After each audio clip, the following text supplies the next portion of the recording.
Oh, well, I was a lawyer for many years working in the criminal justice and care system. And then I don't, I was going to write a novel. Everybody's always going to write a novel. So my first novel was about a woman working in the criminal justice and care system, imaginatively. And I was very lucky that book got picked up by HarperCollins, and then I wrote another 10 novels after that. And then about 4 years ago, maybe 5, I can't remember exactly, but I decided to give telly a go, because my book agent had always said you'd make a great telly writer, but I'd never really thought about it seriously. So I wrote a script for a bit of fun. It was actually an adaptation of one of my own novels, so it didn't take long. I wasn't making up the story from scratch, and I entered that into a competition via the writers' room and Kudos North, and it won, and that got me an agent. And so getting an agent helped me get into working in telly. I've written on Clink, Death in Paradise, Grantchester, and I've just done an episode of a Sophie Turner show called Joan that's going out on ITVX. And then I wrote a film called Life and Death in the Warehouse that's done really well. And then I've written season 2 of Time with Jimmy. And then I've got my own show coming out, well, being shot next year. And then that'll probably come out late next year, something like that. Two bits of advice that were not given to me, but that I read. One was by Sarah Phelps, which was basically, I don't know anything. And I always thought, well, if Sarah doesn't know anything, then nobody really knows anything. Of course, she does know a lot, but I know what she meant was don't feel like you have to be an expert, just give it a go. It was that sort of, and Jimmy's very like that, just write, just give it a go. What's the worst that can happen? And the other one was by Sally Wainwright, which was get a good agent. And I think that's excellent advice, actually, because my agent has been the person who completely propelled me into going from being somebody who wrote a quite nice script to actually having a career in telly. Yeah, I much prefer TV. I'm sort of quite a talkative person, quite an energetic person. It's much more collaborative. You're always meeting people and talking to people, taking phone calls and emails. Novel writing is perseverance. You basically, you start, you've told your publisher what your novel's going to be this time, if it's part of the series or if it's a new book. They give you an advance. A year later, you hand in 80,000 words and pray to God that they like it. TV, you're back and forth constantly.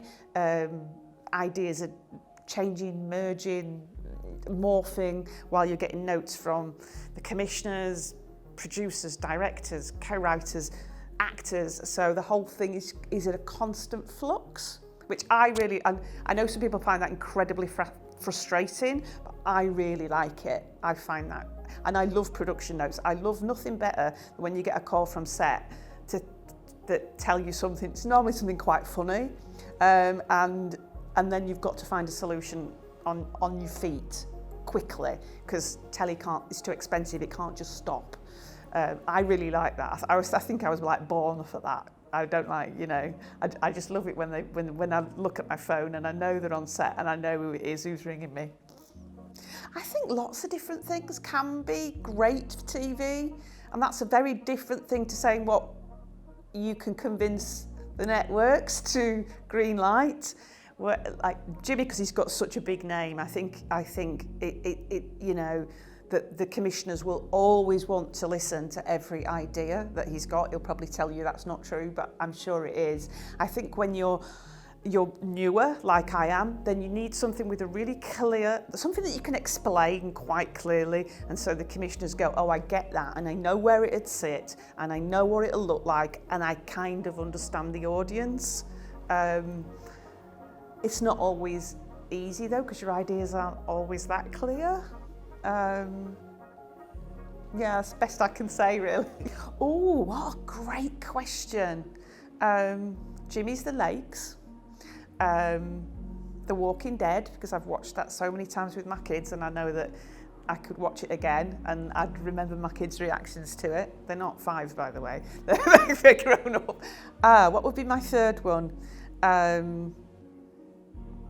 Gosh, probably Happy Valley. Oh, 100%. You look at dramas, pretty much everything Jimmy's written changes things. Look at Hillsborough. Look at Cracker and the way that changed people's perception of psychology and criminology.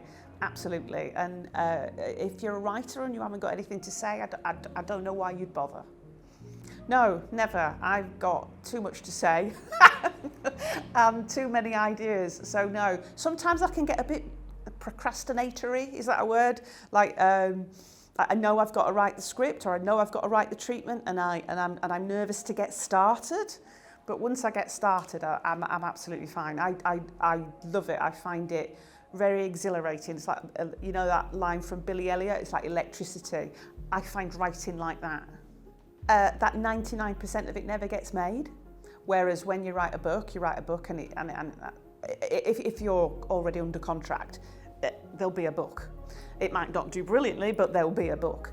TV, you can be under contract with a producer, you can be under contract with any broadcaster, you can be virtually filming and it can still get axed at any time. And I think that that's something that new writers need to know, is that having something in development, it's just a start, there's no promise, but you just have to approach it as if it will get made, and it's going to be bloody brilliant, otherwise you won't enjoy the process. You just get a bit cynical and jaded.